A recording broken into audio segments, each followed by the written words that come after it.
Hello friends, मेरा नाम विकास कपूर है और आज मैं फिजिक्स में थर्मोडायनेमिक्स डिस्कस करने जा रहा हूँ जेईई मेंस एंड नीट के लिए। आई होप कि सबको जो इसकी असाइनमेंट है वो मिल गई होगी और आइए हम लोग स्टार्ट करते हैं इसको।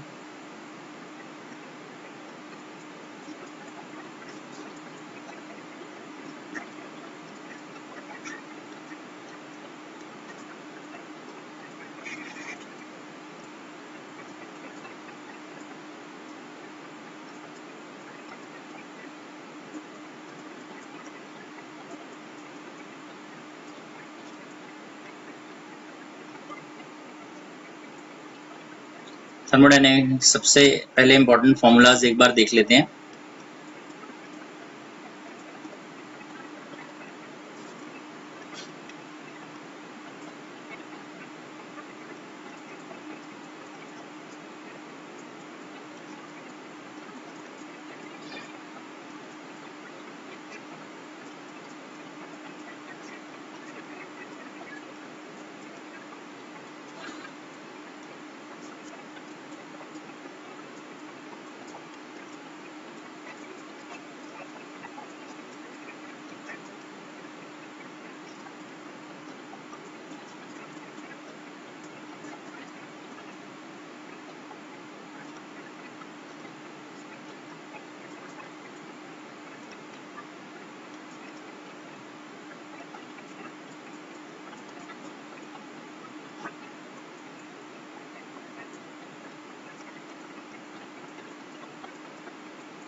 तो ये कुछ फॉर्मूले हैं जो हम थर्मोडायनेमिक्स के अंदर अप्लाई करते हैं। सबसे पहला फॉर्मूला है delta Q equal to delta W plus delta U. So इस केस में डेल्टा क्यू क्या है? हीट सप्लाइड टू गैस और heat given out of the system. Heat supplied to the system और heat given out of the system. Delta W है work done by the system या work done on the system. Delta U increase और decrease in internal energy. Work done by the system is positive. This is work done on slash by system. Work done on the system is negative, work done by the system is positive physics में। ठीक है, और ऐसे ही जो delta Q है heat applied or rejected from system.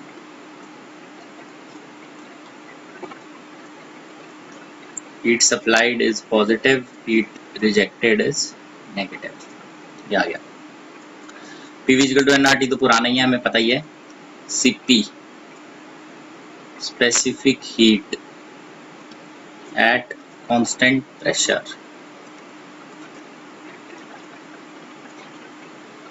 CV specific heat at constant volume.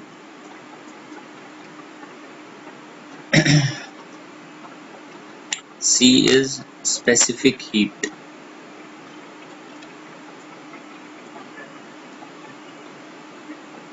for a general process. कोई भी हम प्रोसेस अगर लेंगे तो उसके लिए है। वर्क डन का फॉर्मूला आपको पता ही है, इंटीग्रल पीडीवी, और वर्क डन को हम ऐसे भी लिख सकते हैं area under PV diagram. This is also known as indicator diagram. Indicator diagram जो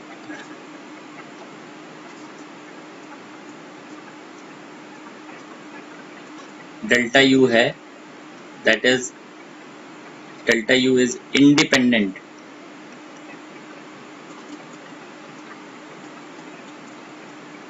ऑन अ प्रोसेस। किसी भी प्रोसेस के लिए इसका फॉर्मूला सेम रहेगा, चाहे वो कोई भी प्रोसेस क्यों ना हो।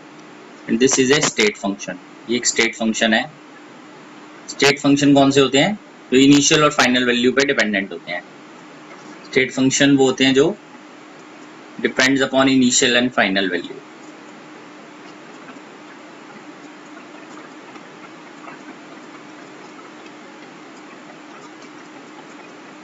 ठीक है, तो ये डेल्टा यू है। ऐसे डेल्टा क्यू, ये एक पाथ फंक्शन है। डेल्टा क्यू जो है इस पाथ फंक्शन, पाथ फंक्शन होते हैं जो प्रोसेस पे डिपेंडेंट होते हैं।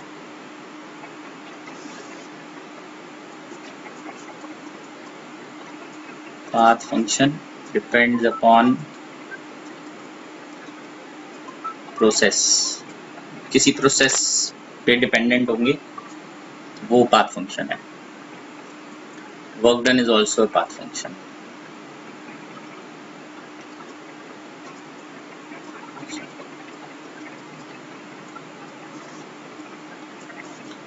जो ये फर्स्ट हमारा फॉर्मूला था, this is based on energy conservation, ये एनर्जी कंजर्वेशन पे बेस्ड है। ठीक है, तो इन सारे फॉर्मूलाज को यूज करते हुए हम आगे बढ़ेंगे और इस पर बेस्ड जो प्रॉब्लम्स है वो डिस्कस करते हैं। तो आइए मैं रख करता हूँ इसको।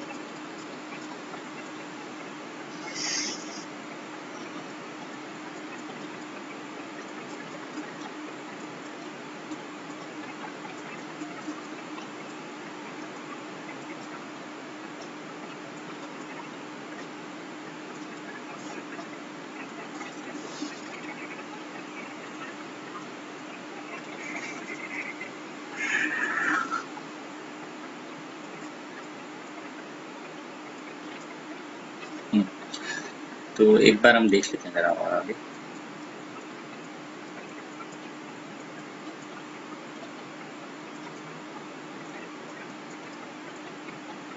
जो CV है उसका फॉर्मूला होता है du/dt।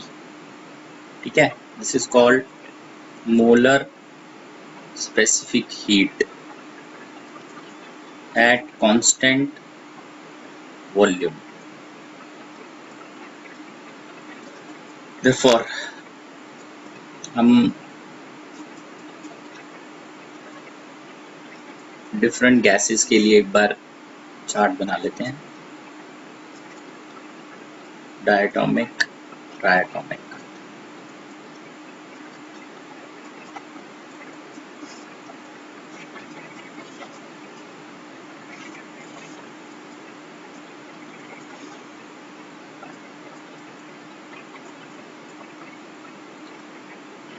Degree of freedom,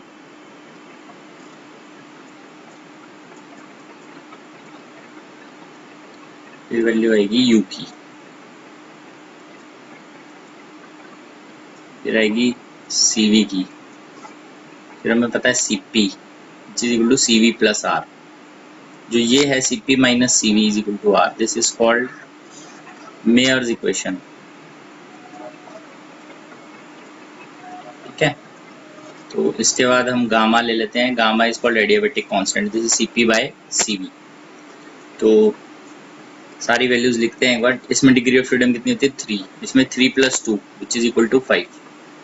3 for translational degrees of freedom, 2 rotational degrees of freedom. अभी हम ज़्यादा इसमें डीप में नहीं जाएंगे क्योंकि हमें इस पर बेस चीज़ें करनी है। तो दिस इज 3/2 RT, ये हो जाएगा 5/2 RT, हो जाएगा 6/2 RT।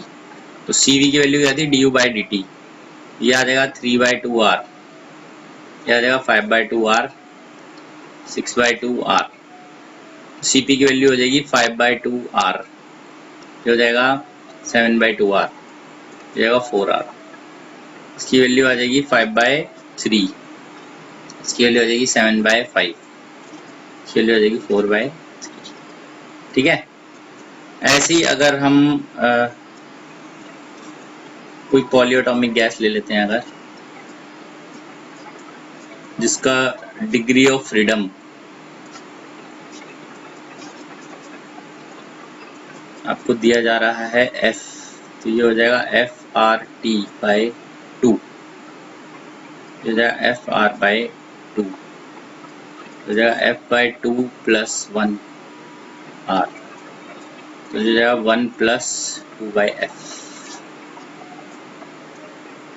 ठीक है, ये आपको थोड़ा सा ध्यान रखना है।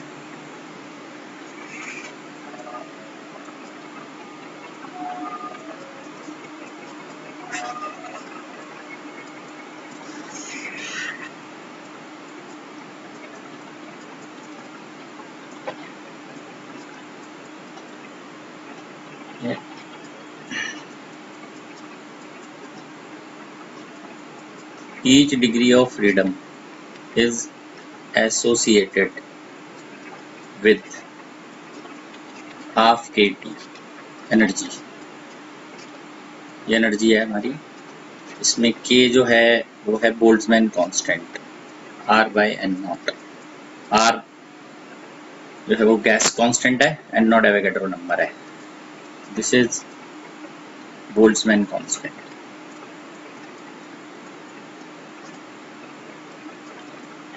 तो 1.22 into 10⁻⁻23 जूल पर मॉलिक्यूल पर केल्विन। ठीक है, ये आ गया। तो हम मिक्सचर ऑफ गैसेस के लिए एक बार अब देख लेते हैं।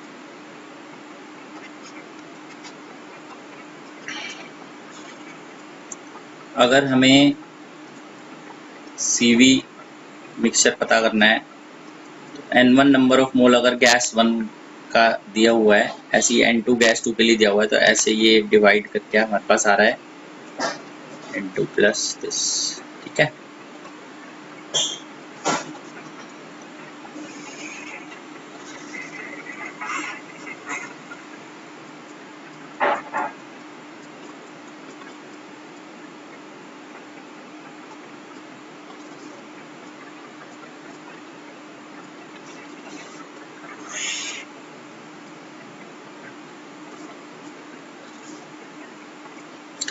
ऐसे ही हम आगे बढ़ते हैं। CP मिक्सचर भी लिखते हैं अगर हम यहाँ पे। CP मिक्सचर अगर हमें दिया जा रहा है N1 CP1, ऐसे जो भी गैसेस हैं अलग अलग टाइप की, उनकी value. Therefore gamma of mixture is CP mixture by CV mixture। ठीक है, तो ये ऐसा फॉर्मूला हमारे पास बन जाता है।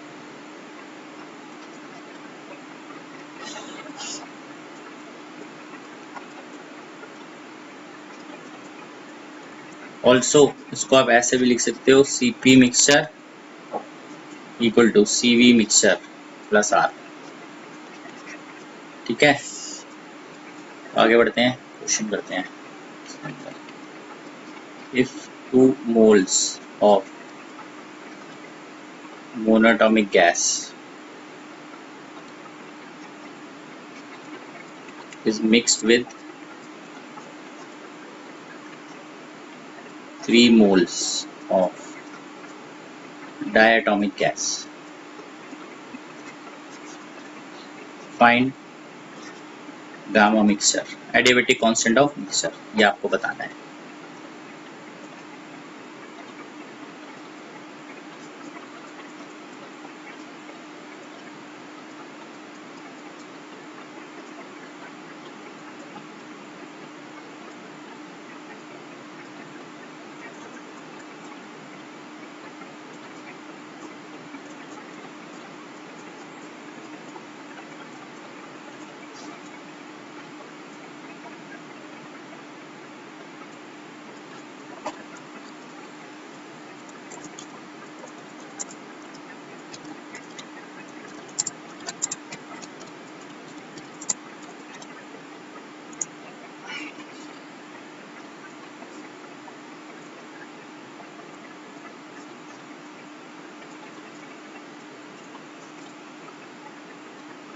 अगर गामा ऑफ मिक्सचर हमें पता ही था, तो 2 moles of monatomic gas, monatomic gas का CP देख लेते हैं कितना है। It is 5/2 R plus 3। Diatomic gas का 7/2 R कौन 2 3/2 R plus 5/2 R। Please solve, find the answer। This is 10 plus 21, 6 plus 15, 31/21 is the answer।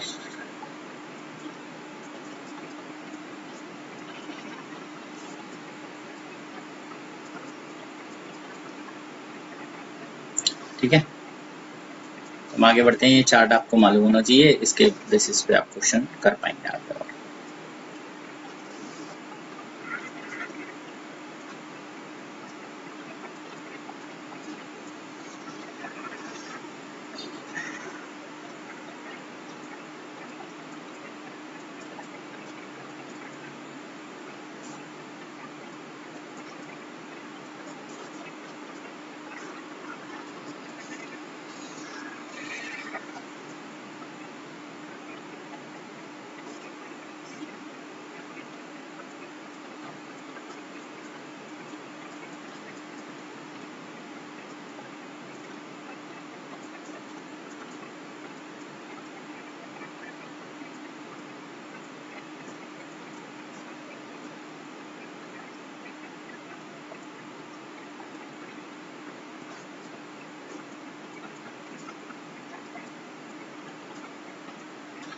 आइए अब देखते हैं आगे हम जो प्रोसेसेस हैं हमारे पास, हम उनके लिए बात करते हैं।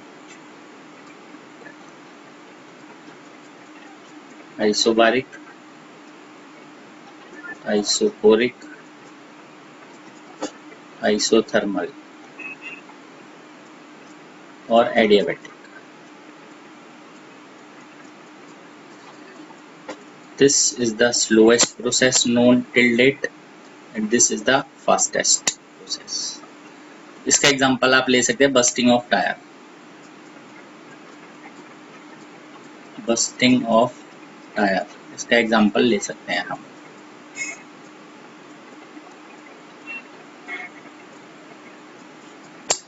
तो इसके अंदर जब हम बात करेंगे T is equal to constant, तो इसमें V is equal to constant, इसमें temperature is equal to constant. इसकी पहचान होती है हीट ट्रांसफर इज 0 से। तो इसमें V प्रोपोर्शनल टू T है, इसमें P प्रोपोर्शनल टू T है, इसके अंदर P inversely proportional to V है, इसके अंदर PV raise to power gamma is constant, या फिर TV raise to the power gamma minus 1 is constant, या फिर PT gamma upon 1 minus gamma is constant. ये फॉर्मूले हैं सारे। TV raise to power gamma is constant, V की power में है gamma. TV raise to power gamma minus 1 is constant, V की पावर में है gamma minus 1। PT gamma upon 1 minus gamma, T की पावर में है गामा अपॉन 1 माइनस गामा। जो भी रिलेट कर पाए हम एग्जाम में उससे हम इसको करेंगे। जैसे इसके अंदर हम V प्रोपोर्शनल टू T है, इसमें P प्रोपोर्शनल टू T है, इसमें P inversely proportional to V है। तो हम आगे बढ़ते हैं, इसके सारे फॉर्मूलाज एक बार हम लिस्ट आउट कर देते हैं यहाँ पर। जैसे डेल्टा Q,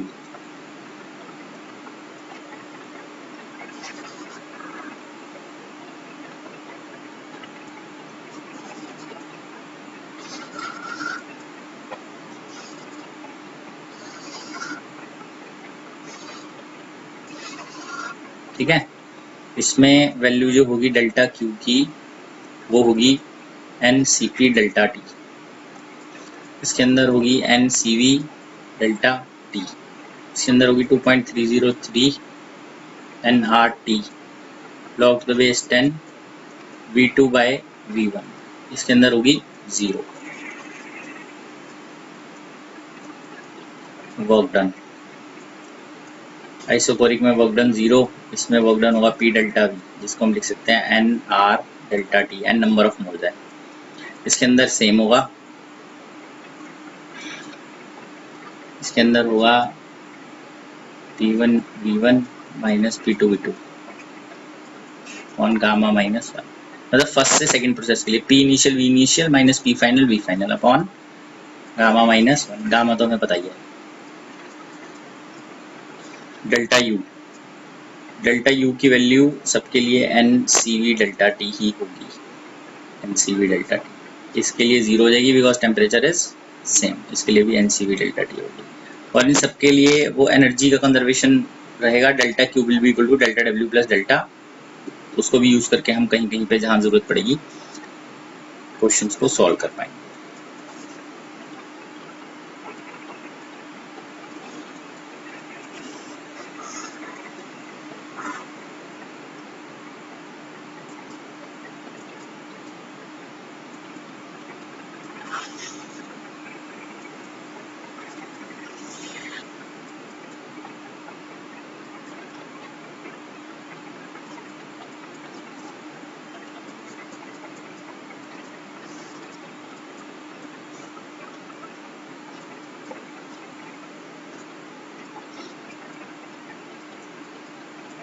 आइसोबारिक,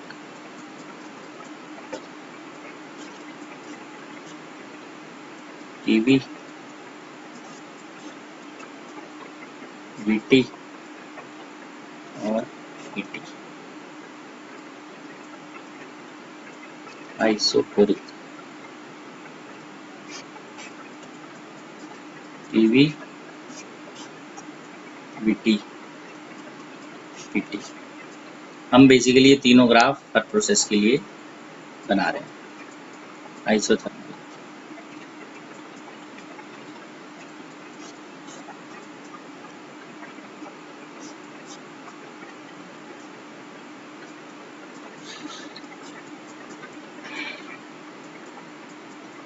एडियाबैटिक के लिए जनरली हम पीवी ग्राफ ही ड्रॉ करते हैं, बट उसके वीटी और पीटी ग्राफ भी ऑलमोस्ट सेम ही टाइप के होंगे आप जब ड्रॉ करेंगे।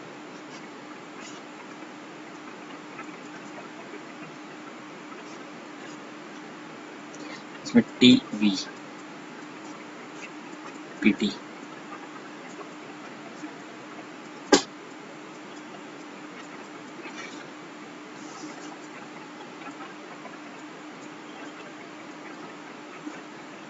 Isobaric, horizontal, V proportional to T, horizontal. Arrow हटाना है, एरो नहीं डाल रहे हो।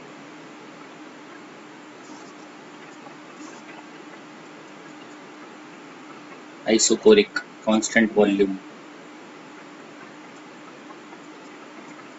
आइसोथर्मल, इसमें सारे ऐसे ही हैं। ठीक है, ये तरीका है इसको देखने का। तो आगे बढ़ते हैं उसमें।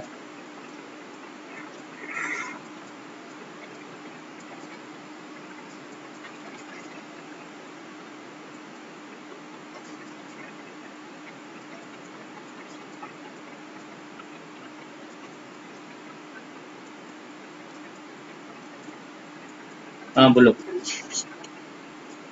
सर एरो क्यों हटा दी? एरो क्यों नहीं डालते उसमें? एरो, एरो क्यों हटाए हैं मतलब हमने? ये तो एरो पहले तो एरो क्वेश्चन में दिए होंगे तब करने हैं ना।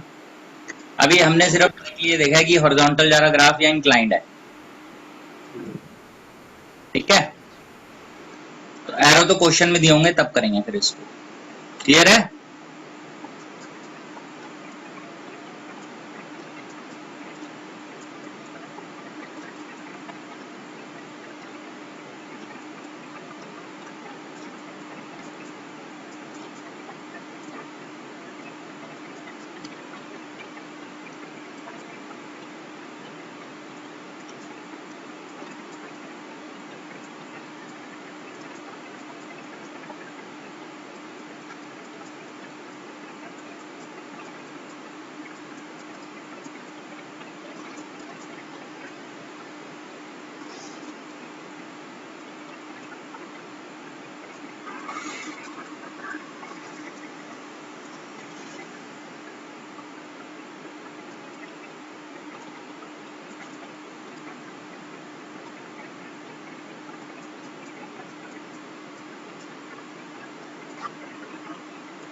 जो वर्क डन है उसको हम ऐसे भी लिख सकते हैं, एरिया अंडर पीवी डायग्राम।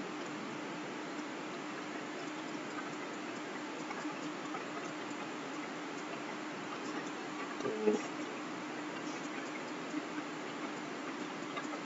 ये आइसोबारिक के लिए एक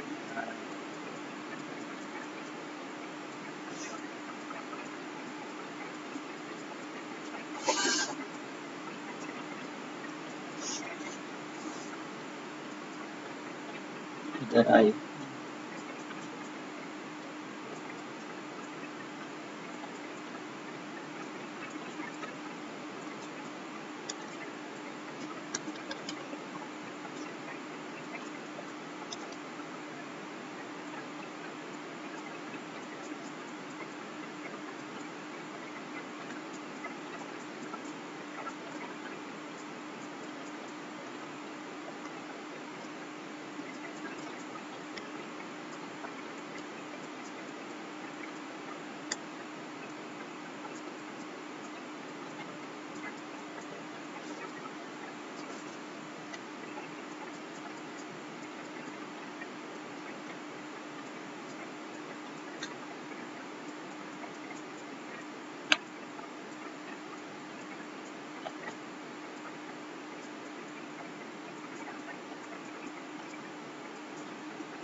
चलो भैया इसको देखते हैं हम अभी।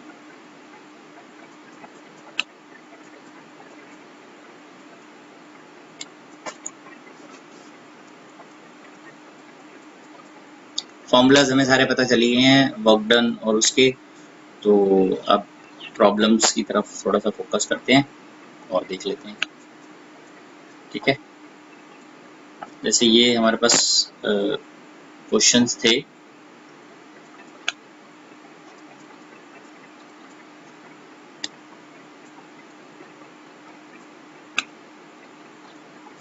तो आप इसके अंदर क्वेश्चन नंबर 4 से हम स्टार्ट कर लेते हैं। क्वेश्चन नंबर 4 में हमें पता चल रहा है which of the following is not a state function. कौन सा स्टेट फंक्शन इसके अंदर नहीं है? वर्क, ये बेसिकली पाथ फंक्शन है, ये इस पे डिपेंड करता है वर्क, तो ये पाथ फंक्शन है।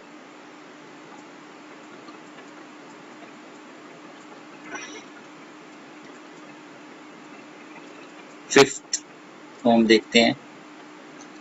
अगर गामा एक एडियाबेटिक कांस्टेंट है, दो स्पेसिफिक हीट की ratio, change in internal energy क्या होगी?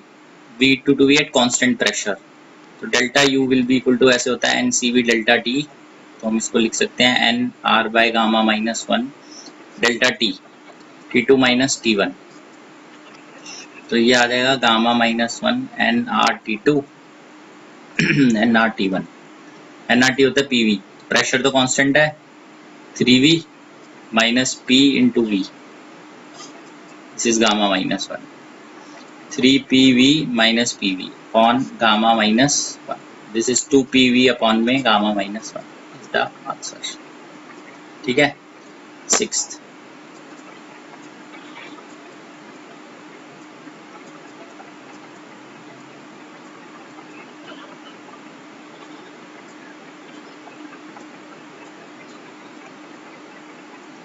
बोलो।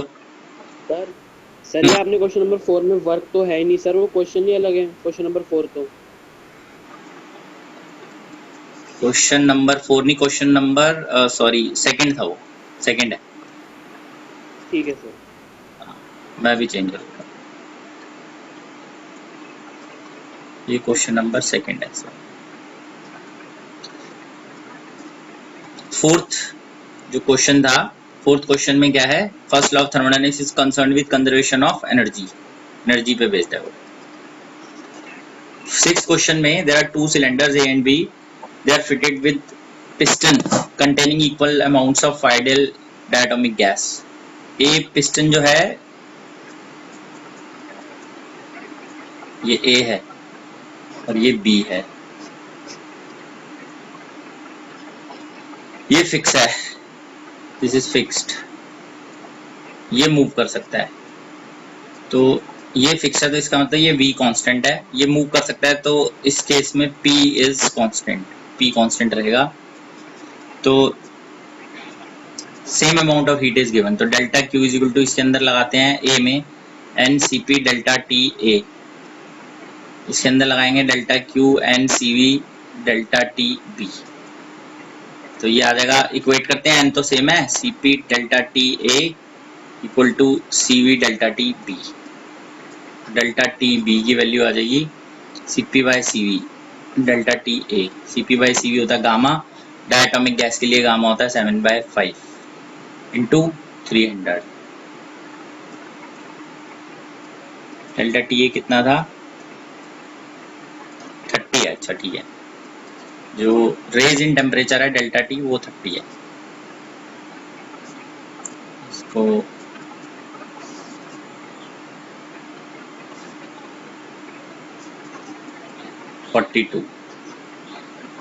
के, ठीक है, तो ये आ गया हमारे पास। आगे बढ़ते हैं इसमें हम।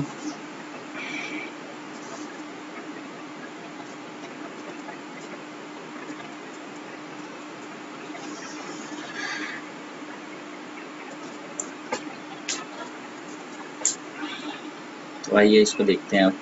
Seventh, if gas is heated eight constant pressure what percentage of total heat supplied is used up to external work. Percentage work by delta Q for constant pressure. तो वर्क का फॉर्मूला आपको पता ही है, P डेल्टा V, इसका होता है NCP delta T. P delta V को आप लिख सकते हैं NR delta T, NCP delta T into 100 भी करेंगे लास्ट में, क्योंकि परसेंटेज पूछी जा रही है.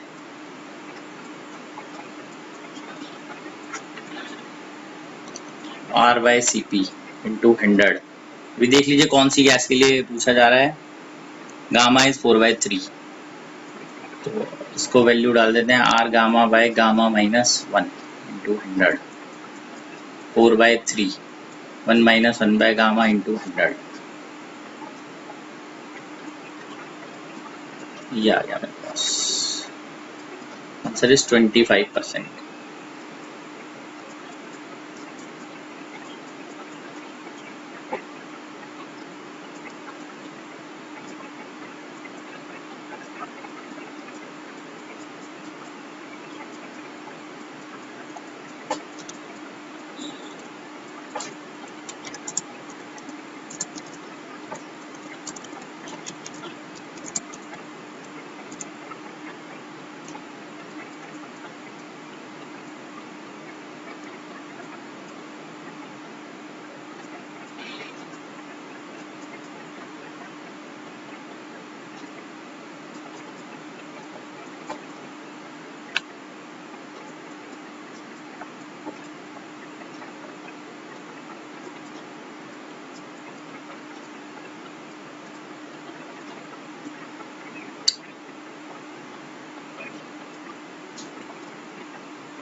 अब क्या पूछ रहे हैं इसमें, एफिशिएंसी का फॉर्मूला ये होता है तब जब ये क्लोज प्रोसेस हो. अभी एफिशिएंसी नहीं है, अभी तो जैसा पूछा हुआ है वैसा ही है कि परसेंटेज पूछी जा रही है आपसे. ठीक है, तो अभी तो वैसे ही हमें देख के करना है.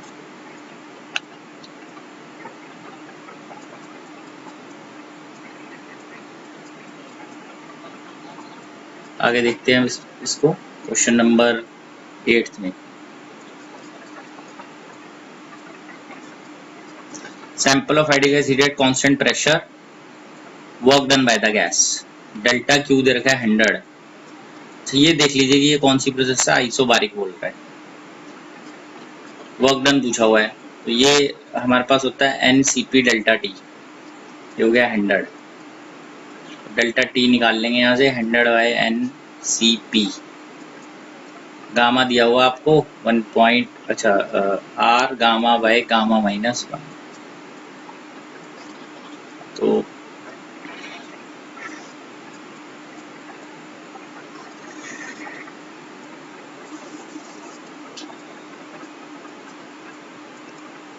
आप देख सकते हैं इसमें हमें वर्क डन पता करना है. वर्क डन है P delta V which is NR delta T. NR delta T की वैल्यू यहाँ से डाल देते हैं. 100 gamma minus 1 on NR gamma. आप देख सकते हैं इसकी वैल्यू क्या आएगी. 1 minus 1 by gamma which is 1.4. 0.4 by 1.4. Please check कीजिए इसको क्या आंसर बनता है.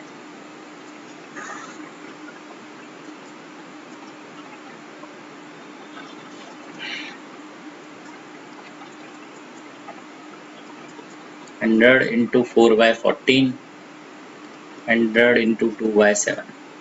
Please solve. 200/7 जूल्स का वर्क है. A is the answer. I think 28 point something आएगा.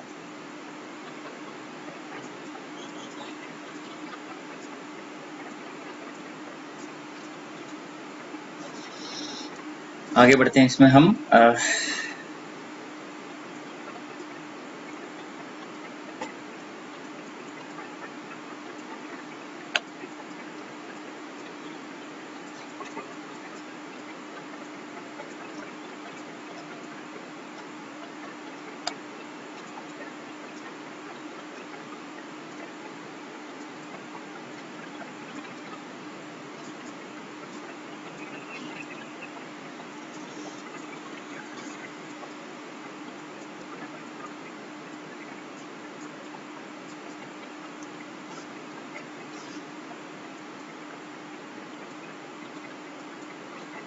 इस क्वेश्चन के अंदर हम देखते हैं 9th क्वेश्चन हम लोग कर रहे हैं। System is taken from state I to F। तो ये है सिस्टम ऐसे।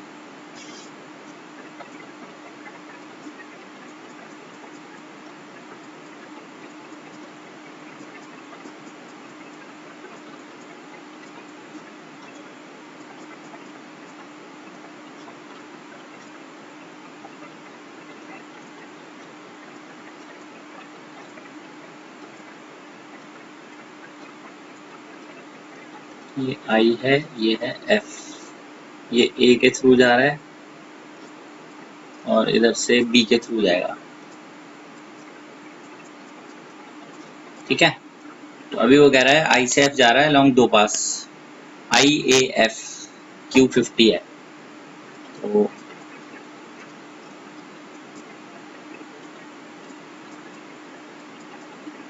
डेल्टा Q IAF 50 कैलोरी है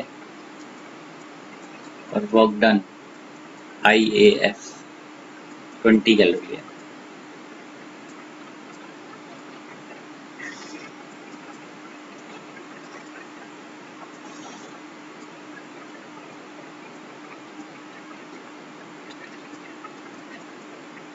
डेल्टा Q IBF 36 कैलोरी है।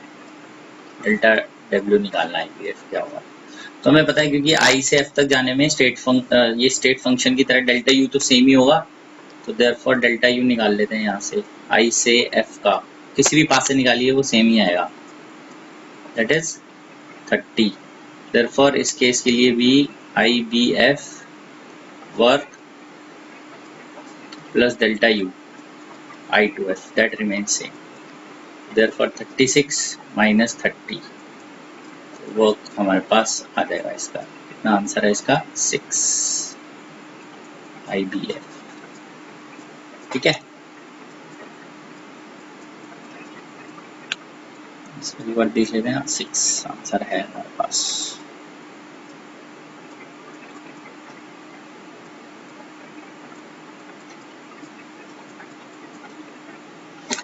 तो अब आगे हम लोग जैसे कुछ क्वेश्चन देख लेते हैं। जैसे क्वेश्चन नंबर 10th है तो वो भी इजी सही है, तो आप लोग कर सकते हैं उसको, बिकॉज इंटरनल एनर्जी का चेंज निकालना है which is NCV delta T होता है। तो वॉल्यूम्स गिवन है, प्रेशर गिवन है, तो आपको P विजिकल टू NRT को यूज करके टेम्परेचर निकाल लेंगे दोनों स्टेट्स का। NCV डेल्टा T आप अप्लाई कर सकते हैं। ठीक है, तो मैं कर देता हूँ इसको।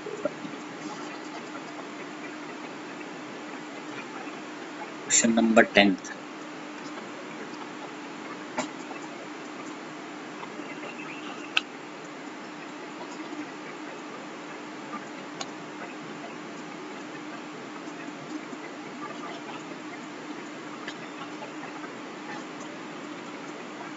क्वेश्चन नंबर 10 देख लेते हैं हम लोग। Delta U NCV delta T, यह आ जाएगा NCV T2 माइनस T1।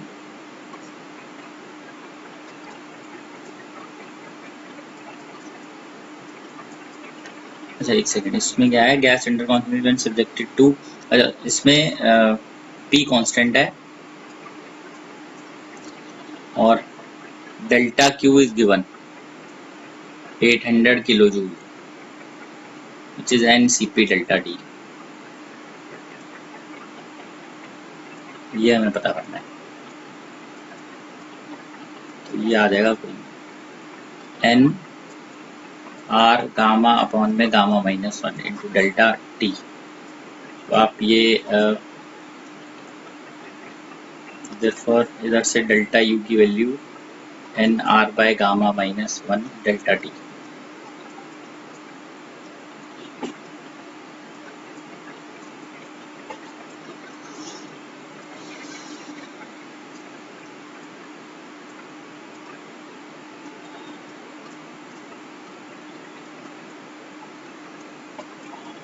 इसमें हमें प्रेशर भी दिया हुआ और ये भी दिया हुआ है, तो वैसे भी कर सकते हैं। ठीक है, ऐसे कर लेते हैं इसको।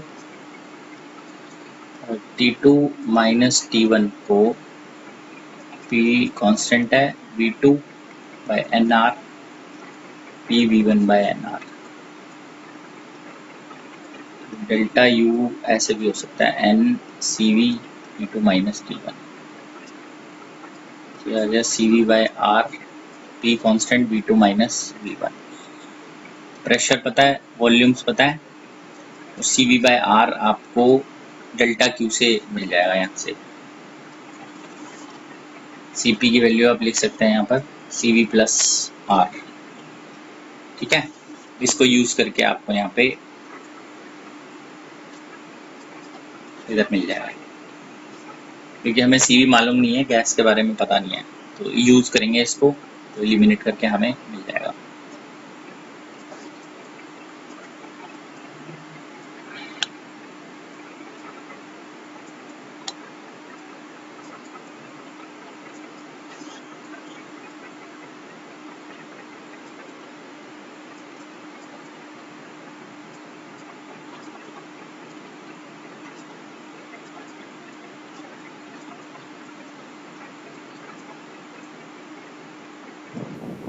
सर हम इसको normal delta Q equals to delta U plus P D करके नहीं कर सकते?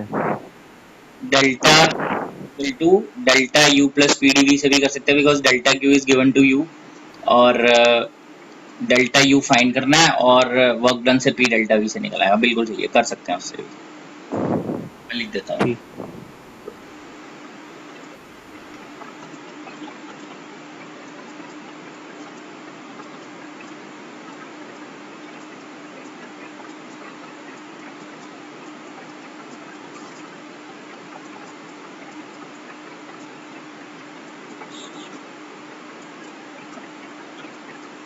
इस क्वेश्चन को ऐसे भी आप कर सकते हैं, डेल्टा क्यू आपको गिवन है which is 800 kilo joule, delta U find करना है, इधर से पी डेल्टा वी आप लिख सकते हैं। प्रेशर गिवन है V two minus V one करना है, तो उससे भी आप लोग इसको कर सकते हैं।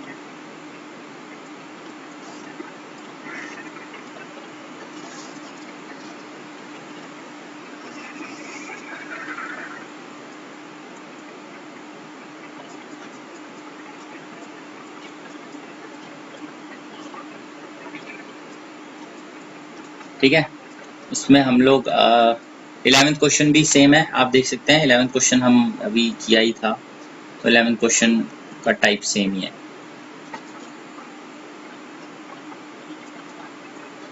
क्वेश्चन नंबर 13 भी अभी पीछे हम करके आए हैं, ऐसे ही टाइप। ए से बी तक जा रहे हैं, तो 60 जूल्स हीट फ्लो करती है, तो ये सेम ही है। डिफरेंस से निकलेगा delta Q A C B minus delta W A C B equal to delta Q A D B minus delta W A D B. ये तरीका है इसका। 14th इसको हम देख लेते हैं, delta U is to delta Q is to delta U is to delta W. ये हो जाएगा एन, ये कौन सा है, constant pressure, N C V delta T P delta V, N C P delta T N C V delta T N R delta T, C P C V R. तो ये values आप लिख के कर सकते हैं। देख लीजिए, डायटोमिक गैस के लिए सी पी की वैल्यू क्या थी, 7/5 आर, सॉरी 7/2। सी वी की वैल्यू थी 5/2 आर, 7:5:2 आ जाता है।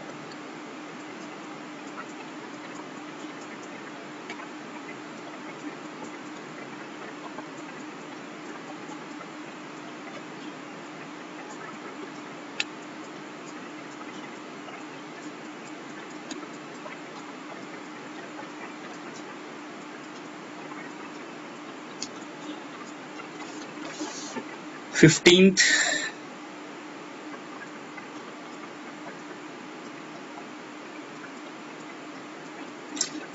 में पूछ रहा कौन सी क्वांटिटी इंडिपेंडेंट ऑफ पाथ है।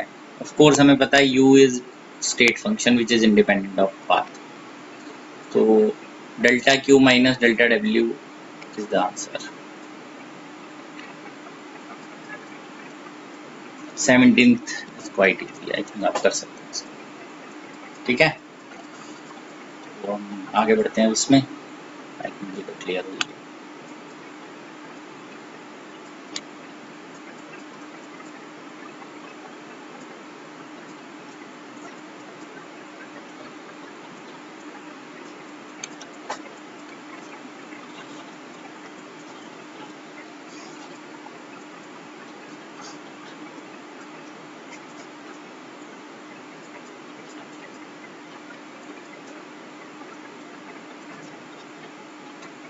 साइक्लिक प्रोसेस की बात करते हैं।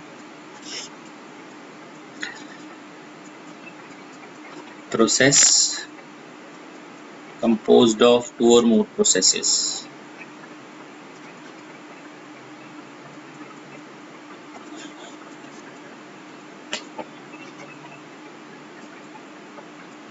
Cyclic process. In cyclic process,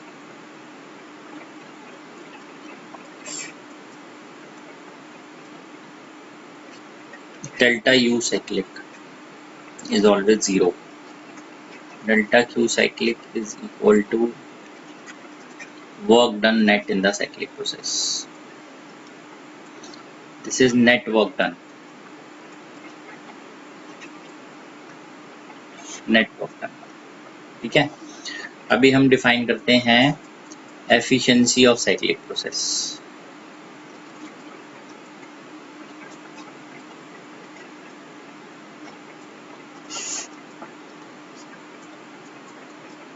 Net work done by delta Q supplied.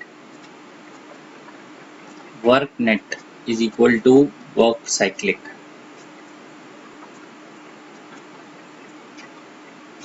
But delta Q supplied, this is not delta Q cyclic.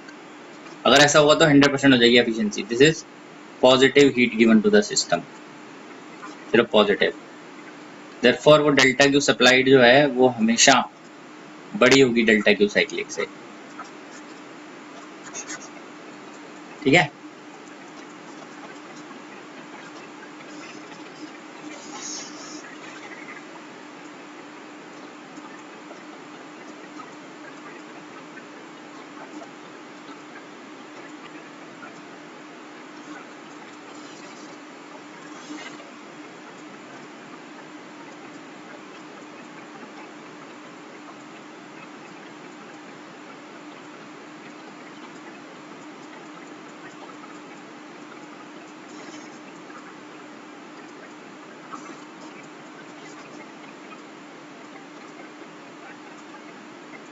also work done in cyclic process, area enclosed in PV diagram, तब उसके अंदर का area positive for clockwise cycle, negative for anti clockwise cycle. ठीक है, जैसे इसमें find work done अगर हम लिख देते हैं साइक्लिक प्रोसेस,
आप देख सकते हैं इसमें क्या आंसर आएगा।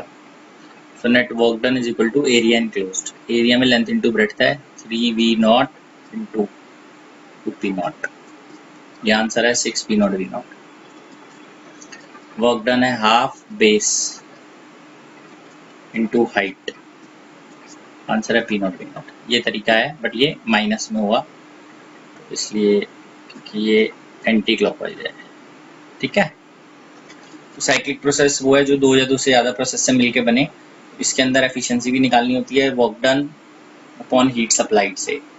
नेट वर्क डन वही है जो डेल्टा डब्ल्यू साइक्लिक है या डेल्टा क्यू साइक्लिक है, और delta Q supply delta Q cyclic के बराबर नहीं है, पॉजिटिव हीट है तो इसका मतलब वो ज़्यादा ही होगा, तभी एफिशिएंसी 1 से कम आएगी, ठीक है। आगे बढ़ते हैं इसमें।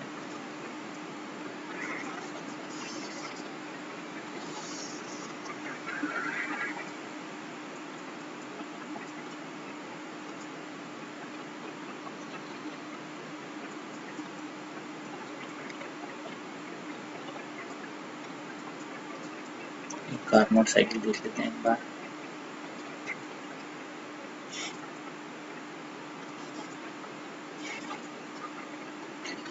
कार्नोट साइकिल जो है वो एक हाइपोथेटिकल साइकिल है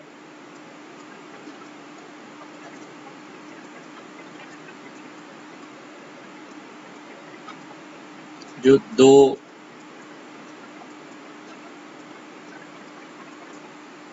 प्रोसेसेस से मिलके बनी है, जिसमें 1 to 2 है आइसोथर्मल एक्सपेंशन, 2 to 3 है एडियाबैटिक कंप्रेशन एक्सपेंशन सॉरी, फिर 3 to 4 है आइसोथर्मल कंप्रेशन,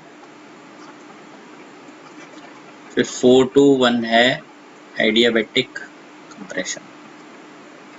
तो ये इसलिए आइडियल है बिकॉज ये दो ऐसी प्रोसेसेस से मिलके बन रही है which are opposite in nature, जो नेचर में ऑपोजिट है, एक फास्टेस्ट है एक स्लोएस्ट है, तो इसलिए इसको आइडियल साइकिल बोला जाता है। But efficiency of Carnot cycle between two fix temperature is maximum, ये सबसे ज़्यादा होती है इसकी। Of course it is not 100%, but ज़्यादा होती है। कई लोग कन्फ्यूजन होती है कि एफिशिएंसी कार्नोट साइकिल की 100% है, ऐसा नहीं है। If T1 is equal to temperature of, इसको बोलते हैं process 1 to 2 which is called as source, temperature of source। T2 temperature of process 3 to 4 which is called as sink। ये केल्विन में होने चाहिए, इन केल्विन। तो एफिशिएंसी हमारी हम लिखते हैं 1 - T2 by T1। पर परसेंटेज पता करनी है तो 100 से मल्टीप्लाई करके मिल जाएगी। ऑफ कोर्स इसके अंदर एक चीज़ और भी हमें ध्यान देनी है, 1 to 2 से हमारे पास 1 to 2 से Q1 अमाउंट ऑफ हीट आएगी और 3 to 4 से Q2 amount of heat reject होगी। Q1 is equal to amount of heat supplied, Q2 amount of heat rejected, ये मैग्नीट्यूड है, तो ये 1 - Q2 by Q1 भी बन जाएगा, ठीक है। तो ये तरीका है, इसको हम देख सकते हैं।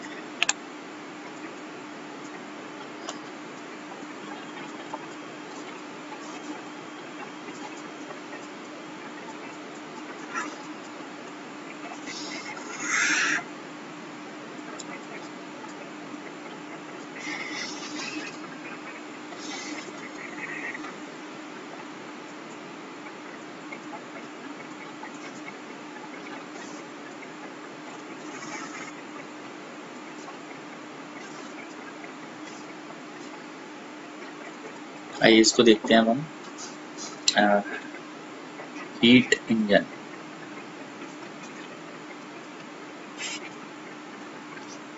इट इज अ डिवाइस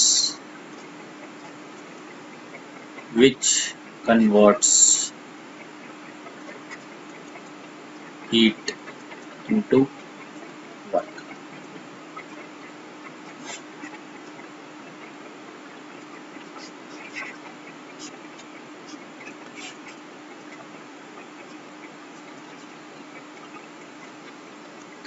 इसमें हमने temperature T1, temperature T2, Q1 amount of heat लिया, Q2 अमाउंट ऑफ हीट लिया, वर्क लिया। This is compressor.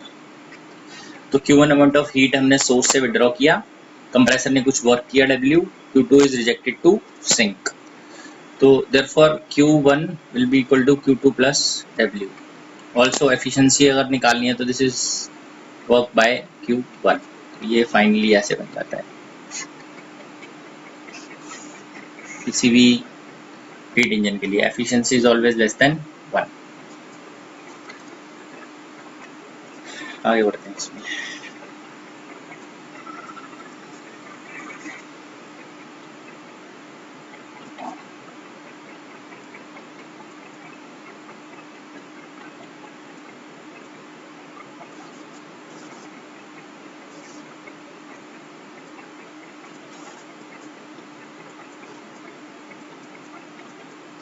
ठीक है, आगे देखते हैं heat pump. Heat pump is basically refrigerator.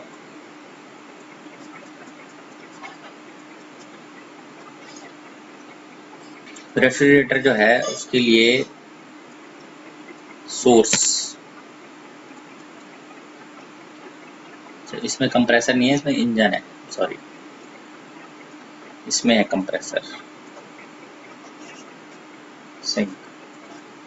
इसमें क्या है कि सोर्स है वो कम टेम्परेचर पे है, सिंक हाई टेम्परेचर पे है। इसमें एक कॉन्सेप्ट देखते हैं कि मान लेते हैं इसमें सोर्स जो है वो एप्पल है।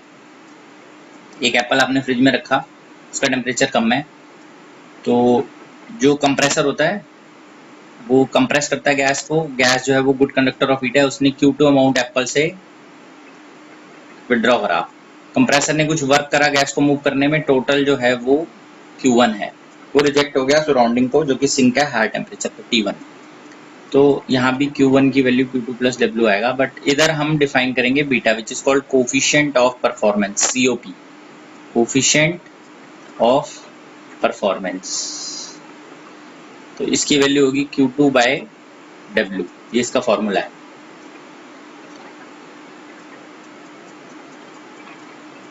Q2 बाय W, तो ये आप ऐसे लिख सकते हैं इसको, Q1 minus Q2,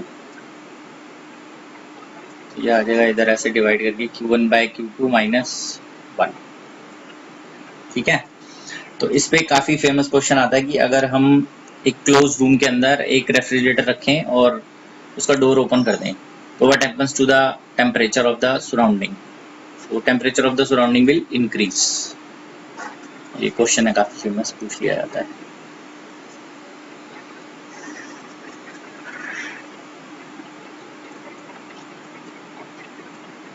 remember that जो बीटा है that will always be greater than 1.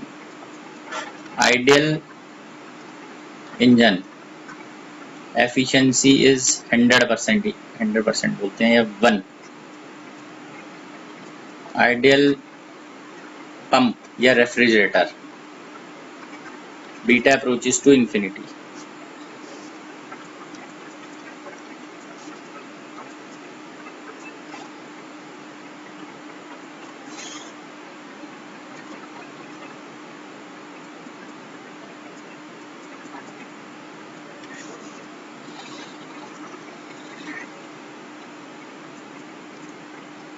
ठीक है, तो इफ रेफ्रिजरेटर, हीट पंप है मतलब heat pump, and heat engine are working between same temperature, then relation between efficiency and COP। तो ये आपको क्लियर ही है यहाँ से, 1 माइनस T2 बाई T1 क्योंकि Q1 प्रोपोर्शनल टू T1 होगा और Q2 प्रोपोर्शनल टू T2 होगा, तो ऐसे निकलेगा ये। और बीटा की वैल्यू ये आ जाएगी 1/T1/T2 -1। इधर से T1 by T2 फाइंड करते हैं, 1 माइनस बीटा, देयरफॉर बीटा आ जाएगा 1/1 माइनस बीटा। ये रिलेशन होता है। अगर बीटा दिया होगा तो बीटा निकाल सकते हैं, अगर सेम टेम्परेचर पे आप उसको वर्क करवा रहे हैं। ठीक है,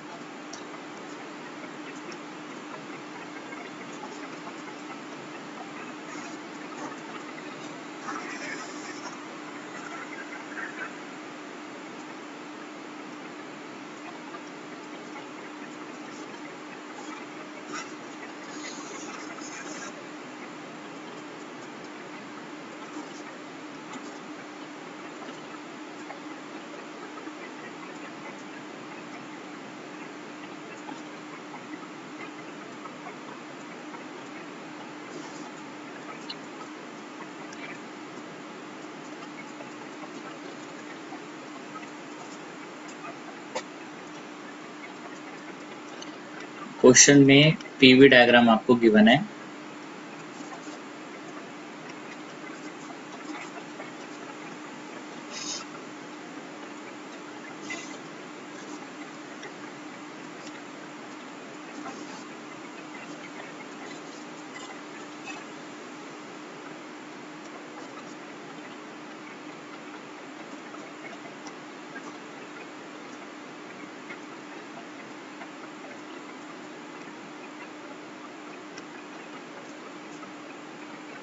one to two isobaric, 2 to 3 isochoric, 3 to 1 isothermal, ये गिवन है।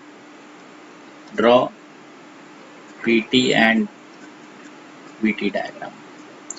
तो इसमें हम एक चीज और समझ लेते हैं जरा।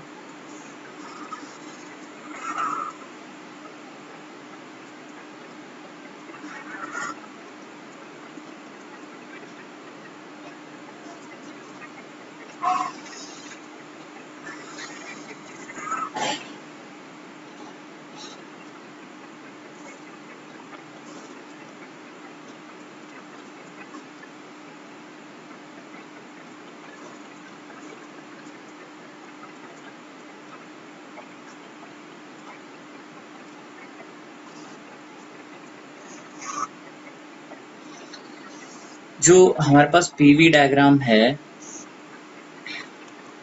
उसमें अगर हम ड्रॉ करते हैं, ये एक इसमें से एडियाबैटिक है, एक इसमें से which is isothermal, which is adiabatic. Adiabatic कौन सा और आइसोथर्मल कौन सा है?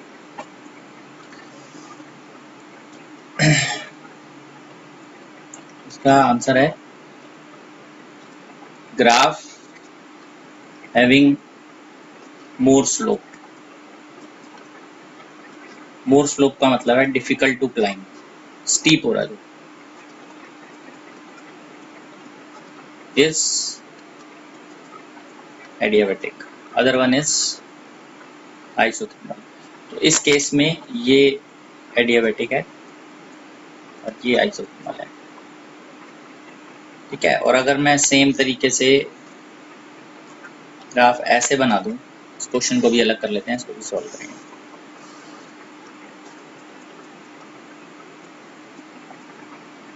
ये ए, ये B, which is difficult to climb, this one. ये एडियाबैटिक हो गया, ये आइसोथर्मल हो गया। ठीक है, तो ये आप देख सकते हैं। इस क्वेश्चन को अब हम करते हैं।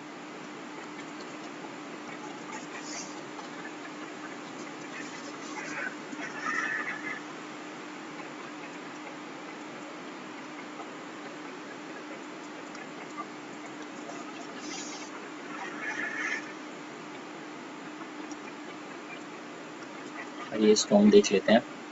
1 to 2 P कांस्टेंट है, नीचे कर लेते हैं इसको।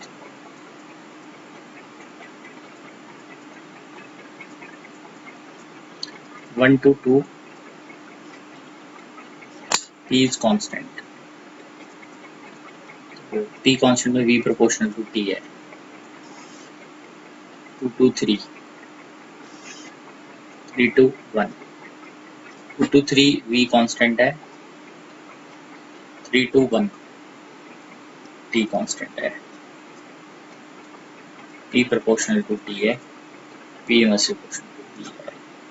तो यहाँ पे अब 1 to 2 में V increases, T also increases। 2 to 3 में P decreases, T also decreases। 3 to 1 में P increases, V decreases। ठीक है, ये आप ध्यान। तो अब हम इसको ड्रॉ करते हैं अगला VT ग्राफ।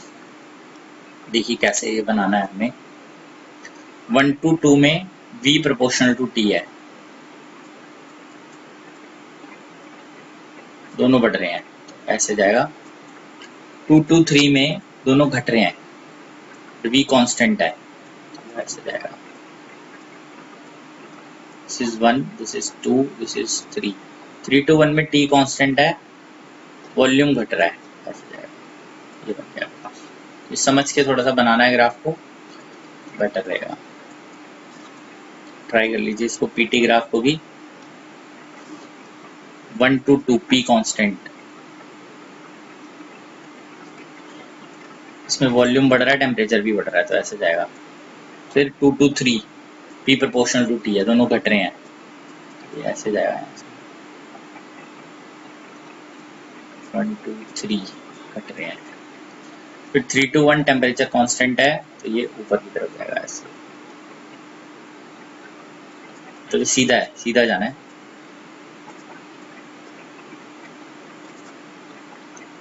ये ऐसे आएगा ऊपर सीधा।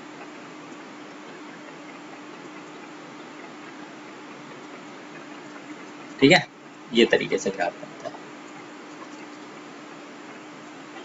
ये पूछ सकते हैं आपसे, एक ग्राफ दिया होगा, बाकी दोनों ABCD ऑप्शन में हो सकते हैं। ये एक और ड्रॉ कीजिए, आप ट्राई कीजिए।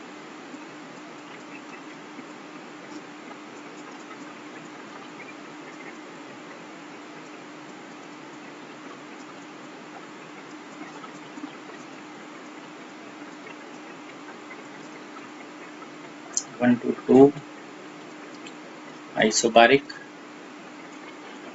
आइसोकोरिक।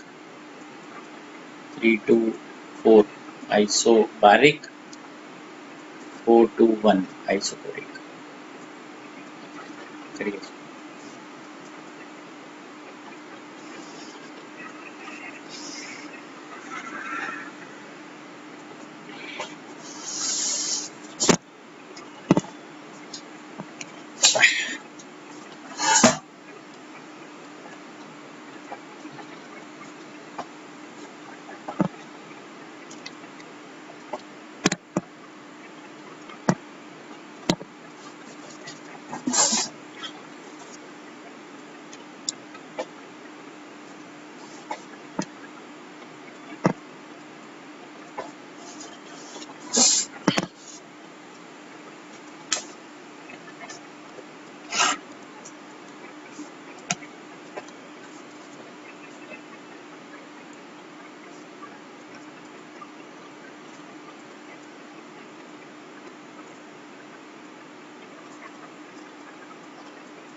ऐसे इसको भी बनाते हैं हम लोग 1 to 2 2 to 3 3 to 4 4 to 1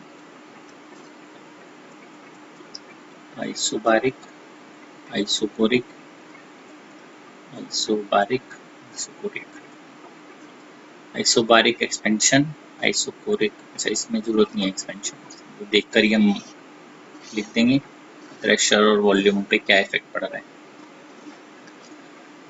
तो इसमें V आइसोबारिक है तो P is constant, V is constant, P constant है, फिर V कांस्टेंट है, तो इसमें V प्रोपोर्शनल टू T आ जाएगा, इसमें P प्रोपोर्शनल टू T है, V प्रोपोर्शनल टू T है, फिर P proportional to T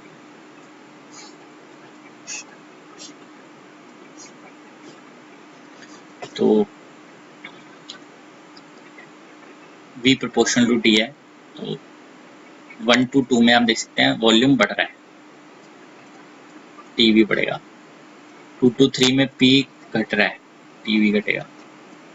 3 to 4 में V घट रहा है, T भी घटेगा। 4 to 1 में P बढ़ रहा है, T भी बढ़ेगा।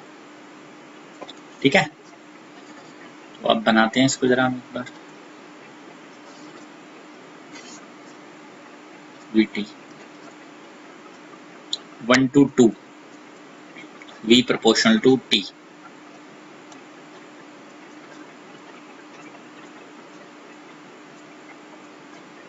ठीक है, उसके बाद बढ़ रहा है ये यहाँ से 1 to 2, उसके बाद 2 to 3 आइसोकोरिक है, V कांस्टेंट है, V कांस्टेंट हुआ तो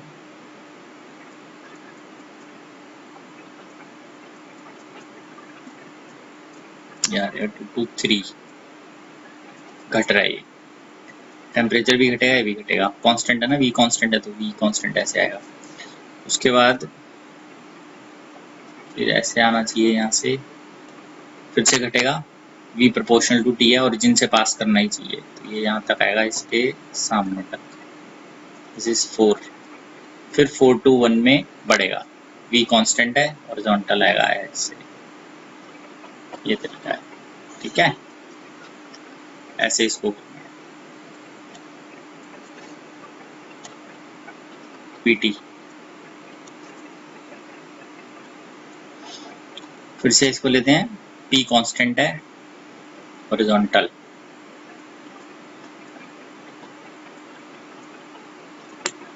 one to two, V increases, T increases, T ऐसे बढ़ रहा है।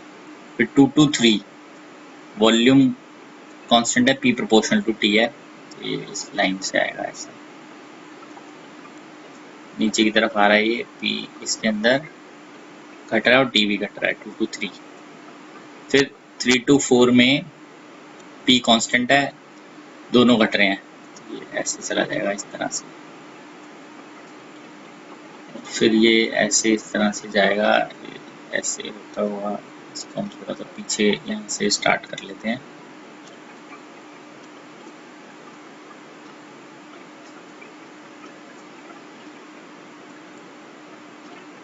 वन, ये है 4,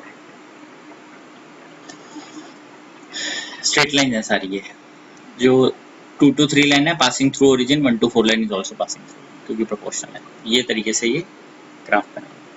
ठीक है, आगे बढ़ते हैं।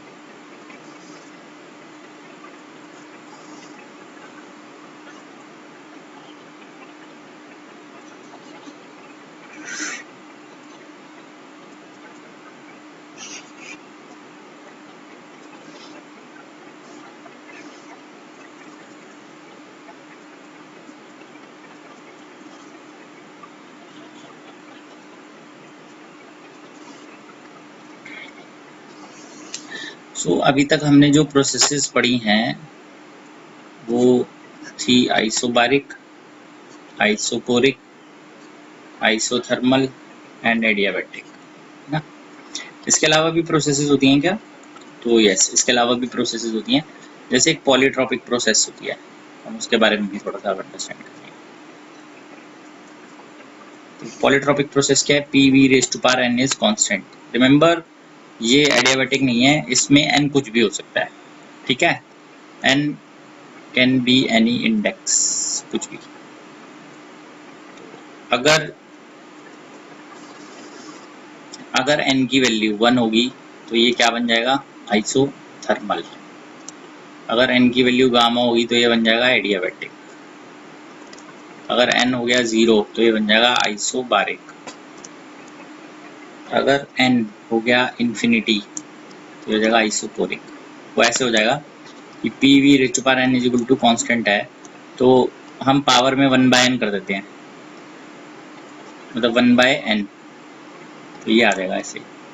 जैसे ही n इन्फिनिटी को अप्रोच करेगा 1/n अप्रोच कर जाएगा 0 को, तो v कांस्टेंट हो जाएगा। तो मैंने एक्सप्लेन कर दिया आपको ये है। तो अभी इसका हम पॉलीट्रॉपिक प्रोसेस के लिए c पता करते हैं। जैसे कि बिल्कुल स्टार्टिंग में मैंने c का एक फॉर्मूला लिखवाया था, आप ध्यान देंगे तो आपको पता चलेगा। स्टार्टिंग में बिल्कुल c का एक फॉर्मूला था। What was that formula, c is equal to cv, general c के लिए फॉर एनी प्रोसेस।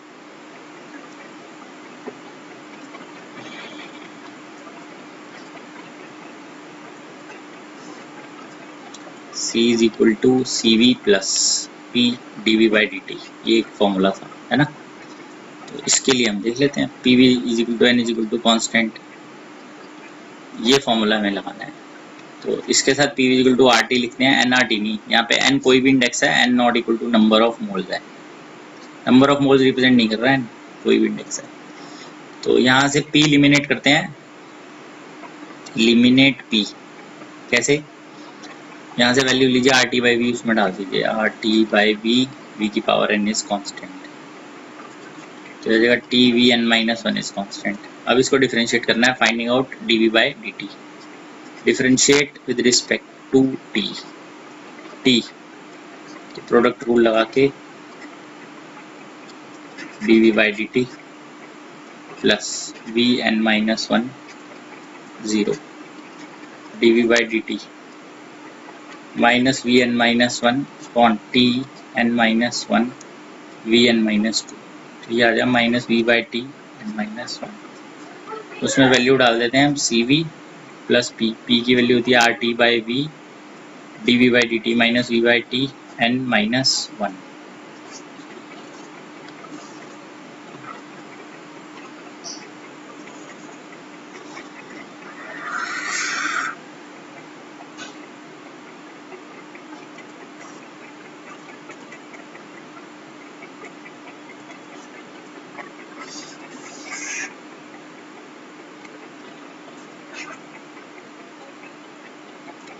इधर से हम इसको सॉल्व करते हैं आगे, c is equal to cv minus r/n-1, हो गया r/γ-1, r/n-1। c की वैल्यू आ जाएगी r(n-γ/γ-1 n-1). तो इधर से भी आप ये चीज़ें चेक कर सकते हैं कि अगर मैं यहाँ पे n को 1 डालूँगा तो c क्या आ रही है वैल्यू, इन्फिनिटी।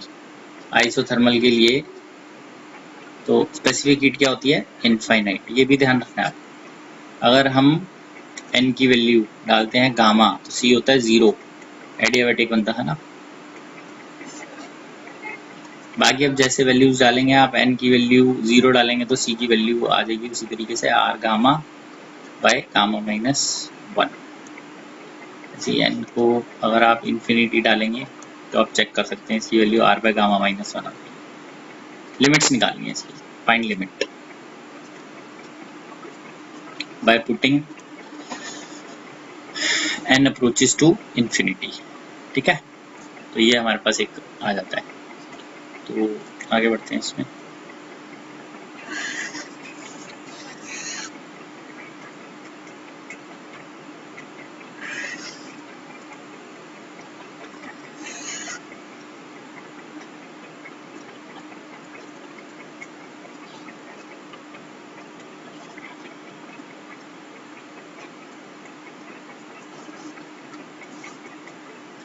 आप इसमें अगर हमें इस टाइप से दिया हुआ है फाइंड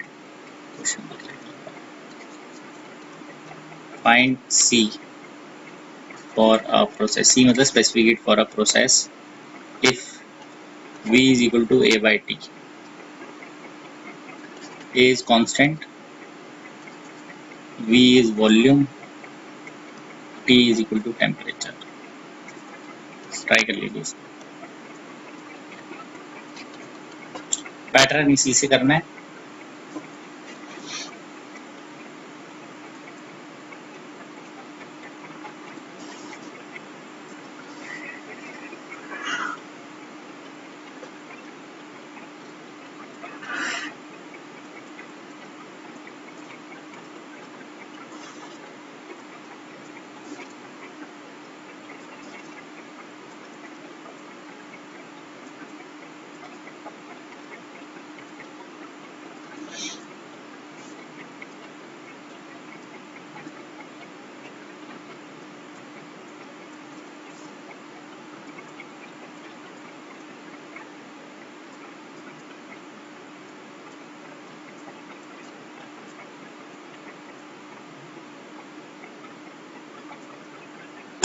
आइए इसमें हम देख लेते हैं।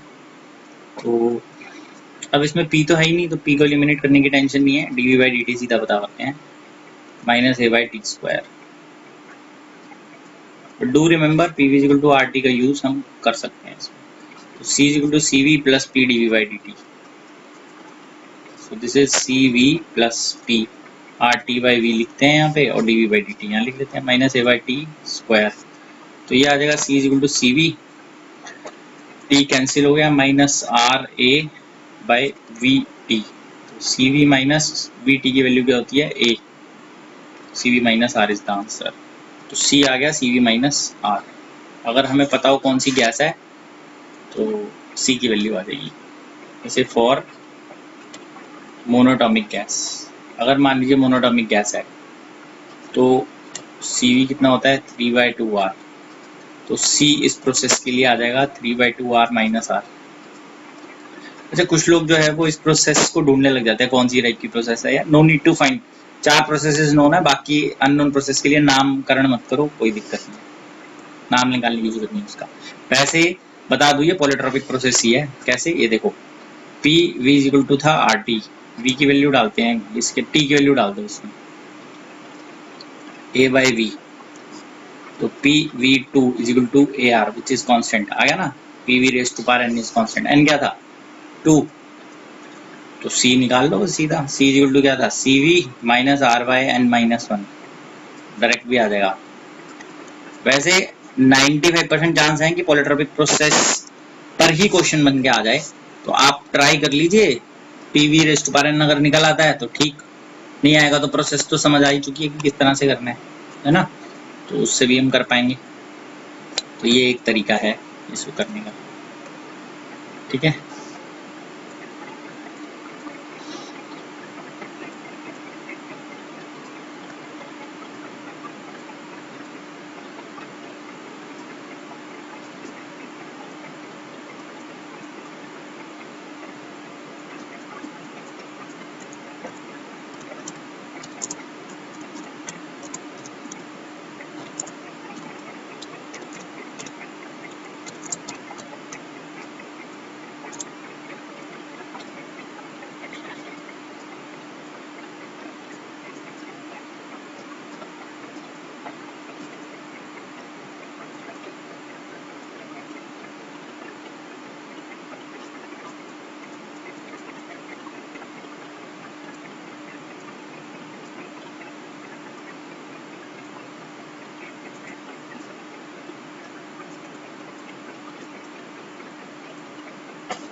अब कुछ हम क्वेश्चन लिख पा इसमें।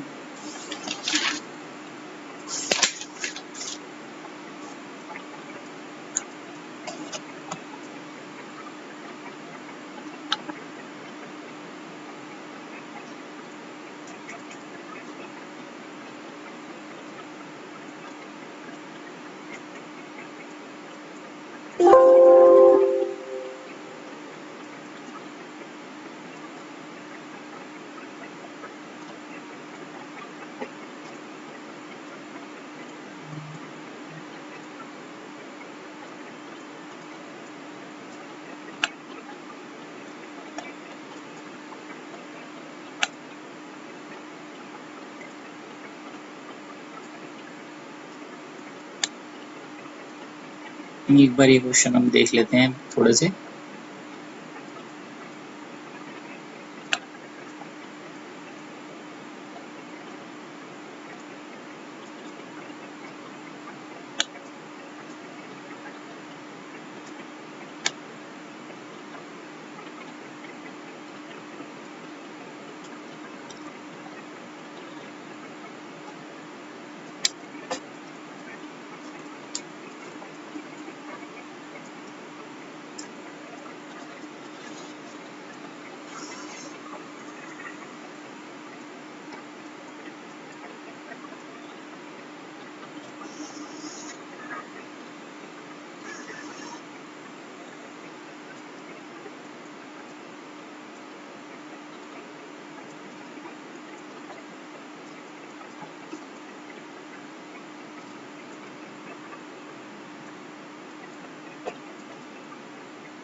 आप भी ये देख लीजिएगा, फिर हम इस पे काम करते हैं।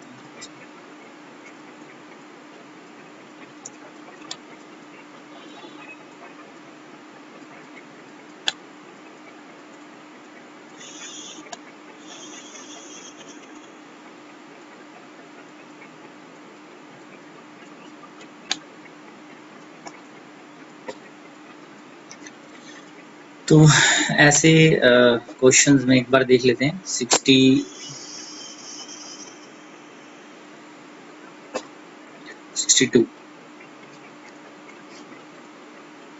क्या है, इसमें टेम्परेचर दे रखा है आइडियल इंजन T1 दे रखा है आपको 1500 और T2 दिया हुआ है आपको 500।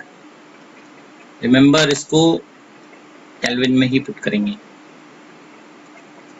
अभी इस समय की एफिशिएंसी जो है वो ये है T2/T1, तो T1 माइनस T2 कर देते हैं अगर, तो ये तो 100 आएगा। डिफरेंस रिमेन्स सेम, चाहे केल्विन में हो चाहे किसी में हो। यहाँ पे आपको ध्यान रखना है 273 डालना है, ठीक है। अब वो कह रहा है T1 इंक्रीजेस बाय 100, उसको आप 100 से बढ़ा दीजिए। T2 तो सेम ही है,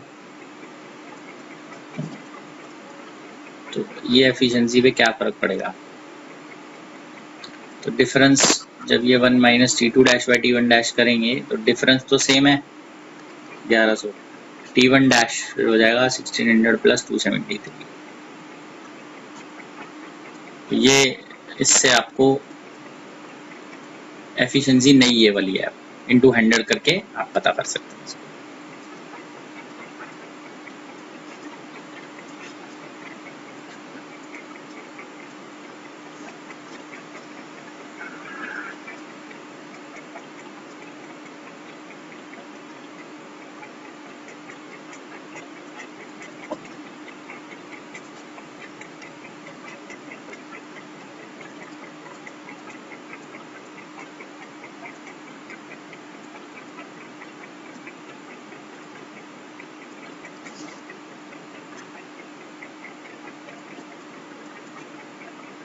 ठीक है, तो आगे बढ़ते हैं हम इसमें। 63 इसमें क्या है, Carnot engine operates with the source of this T1 source, sink T2 375, तो delta Q in input 600 kilo calorie, heat rejected to sink.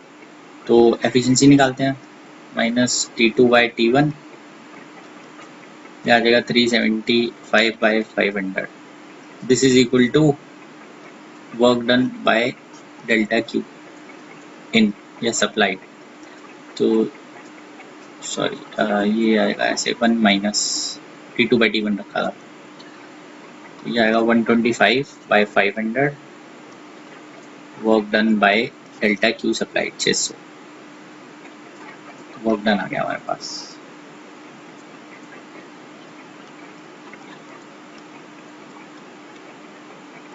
therefore heat rejected 600 minus 150 450 kilo calorie, ये रिजेक्ट हो गई। ठीक है, क्वेश्चन नंबर 73 देख लीजिए refrigerator का। तो इसके अंदर क्या दिया हुआ है, inside temperature and outside temperature. T1 है 303 एंड T2 है 273। क्या वैल्यूज इसकी बन जाती हैं, बीटा 1/T1/T2 माइनस, ऐसे आपको इसमें निकालना था। तो ये वैल्यू आ जाएगी 303/273 माइनस 1। तो सॉल्व करना आपको।